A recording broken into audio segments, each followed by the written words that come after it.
Good morning, everyone. We will begin the morning service of the Miroku Association headquarters, asking God and Mieshu-sama for protection and the permission to participate today in the divine plan of constructing a paradise on this earth. Amatsu-Norito and Miroku Prayer, please stand.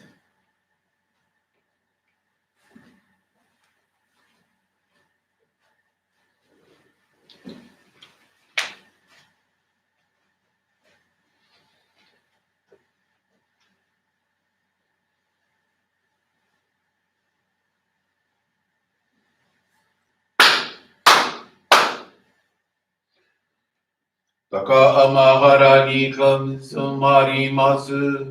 かむろぎかむろみのみこともちて、すめみおやかむいざなぎのみこと、つくしのぎむかのたち花の、ほどのあがぎはらにみそぎはらいたもうときになりませる。あらいどにたちもろもろのまがごと積みけがれを。あらいたまえ清めたまえとまおすことのよしを。天津神、国津神、やおよろずの神たちともに、雨の口駒の耳振り立てて、きこしめせと、かしこみかしこみむまおす。弥勒おみかみ、守りたまえ、先はえたまえ。弥勒おみかみ、守りたまえ、先はえたまえ。教えみよや主の神、守りたまえ、先はえたまえ。教えみよや主の神、守りたまえ、先はえたまえ。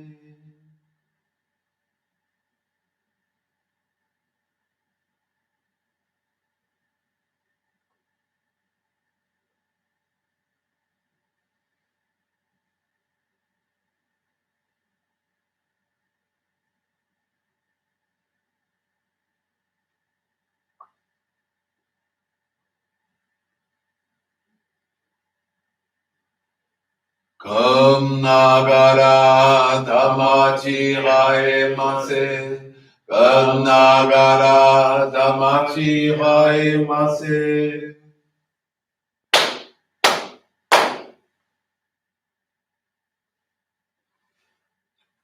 Great God of light, creator and giver of all life, in accordance with your divine will, the long age of night draws to an end. Your radiant divine light, shining ever more brilliantly, awakens the dawn of the glorious age of light, a time long awaited by all humanity. We thank you for guiding us to your divine plan, and for the privilege of channeling and receiving Johrei.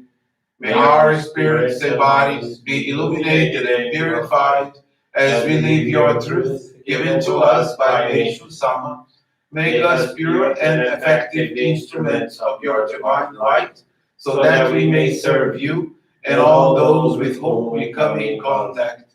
May paradise on earth be realized, with health, peace, and prosperity, a reality in our lives.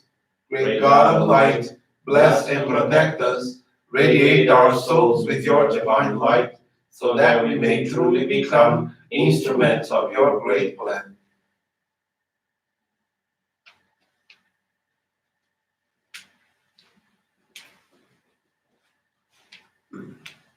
Please be seated. We will now receive group Johrei.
Obrigado, Mieshu-sama. Bless you.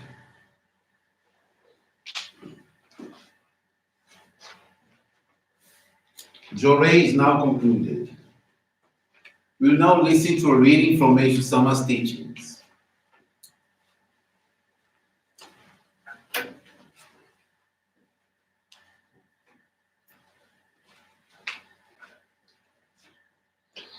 Self-reflection. How precarious is the future of those who, out of their selfishness, sow the seeds of their own misfortune. May each one of us return to a pure state by illuminating the soul with God's divine light. Instead of wasting time criticizing and accusing others, let us first reflect on ourselves, correcting all our shortcomings. In essence, the important thing is to find the best way in accord with the time, place, and circumstances. In order to do this, however, wisdom is needed. Wisdom is the ability to make right judgments. And the less clouded the spiritual being is, the more it is endowed with wisdom. Therefore, we should endeavor to remove clouds on the spiritual body as much as we can. What makes this possible is Makoto, the love, integrity, and dedication that come from true faith in God. If there is anyone who is deviating from the right path or is truly bad, God will inevitably pass judgment on that person, so this shouldn't be your concern. If a human being worries about the present situation or fears for the future, it surely indicates a lack of belief in God's infinite power. What I recommend, therefore, is that you examine your inner attitude before you criticize others.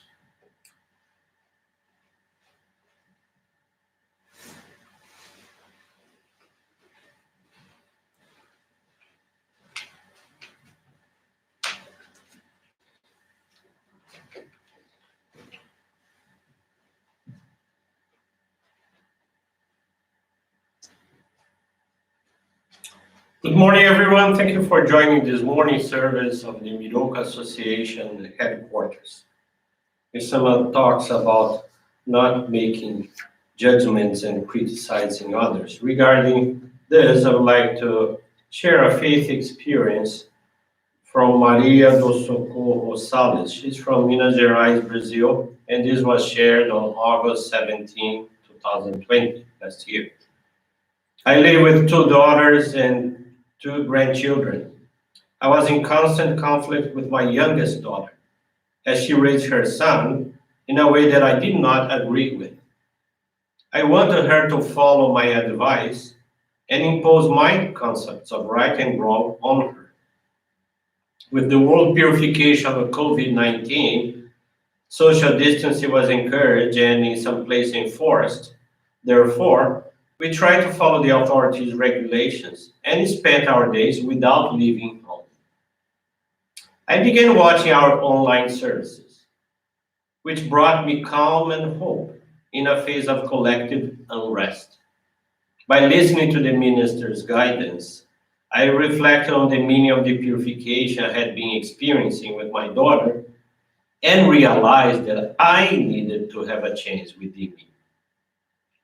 I turned to studying the teachings of Mieshu-sama fervently and asked God for strength and wisdom to change my feelings, because I understood this could be the beginning of a new stage of my spiritual growth.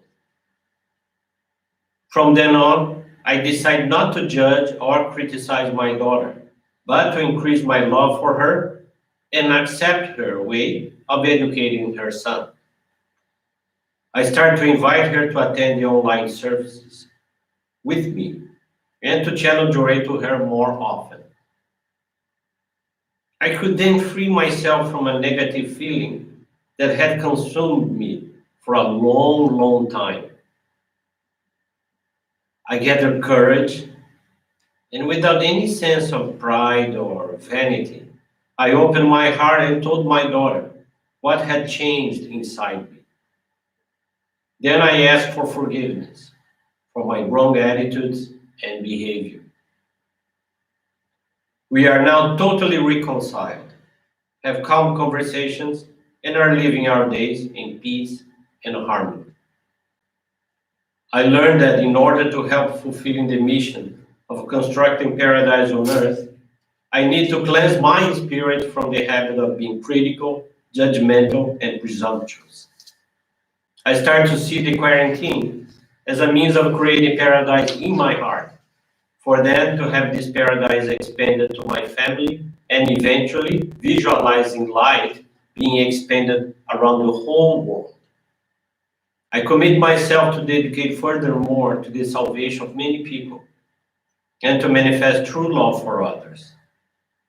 I thank God and Mieshu-sama for the permission I had to become more spiritually aware through the work of the divine light, and that I could bring paradise to my home and family. Thank you very much. This was a very meaningful experience regarding what we heard in the teaching today. And I would like to share two stories. Those two stories, they have a lamp as the theme. Story number one. There once were four friends who enjoyed meditation. One day, they decided they would observe silence for 7 days. They each vowed not to say one word during those 7 days. Since they wouldn't be speaking, they decided it would be wise to hire an assistant for those 7 days to attend to their needs while they spend their time meditating. Their silence began early the next day. Although they did not speak at all, the entire day passed fairly quickly with no problems. That evening, the assistant lit an oil lamp. As time passed by, the oil got less and the light from the lamp got dimmer, but the assistant's attention was elsewhere. Seeing this, the first friend couldn't help himself and shouted, "Oh, attend to the lamps!" Listening to this, the second friend said, "Have you forgotten? You are not supposed to speak." Then the third friend piped up, "You fools, why you are talking?" The last friend explained, "Oh, I'm the only one who has kept silent." Story number two. Once in a small town lived an old blind man.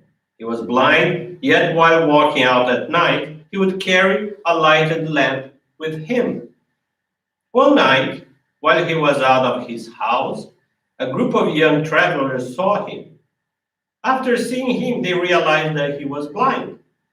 The travelers couldn't understand why a blind person would carry a lighted lamp and start to make fun of him. One of the travelers was curious and asked, "You are blind and you can see anything. So why do you carry a lighted lamp with you?" The blind man replied, "Yes, I'm blind and I can't see anything, but I still carry a lighted lamp with me for people like you who can see. If I walk at night without a lamp, one may not be able to see me coming and run into me." They felt ashamed for their behavior and apologized. We sometimes judge very quickly, forgetting that we too are not perfect in our actions and behaviors. So I felt these were nice stories. Wish you a very wonderful day. Hope to see you in our upcoming services. Thank you very much. This brings to a conclusion of our morning service. Thank you, everyone, for joining us, and have a blessed day.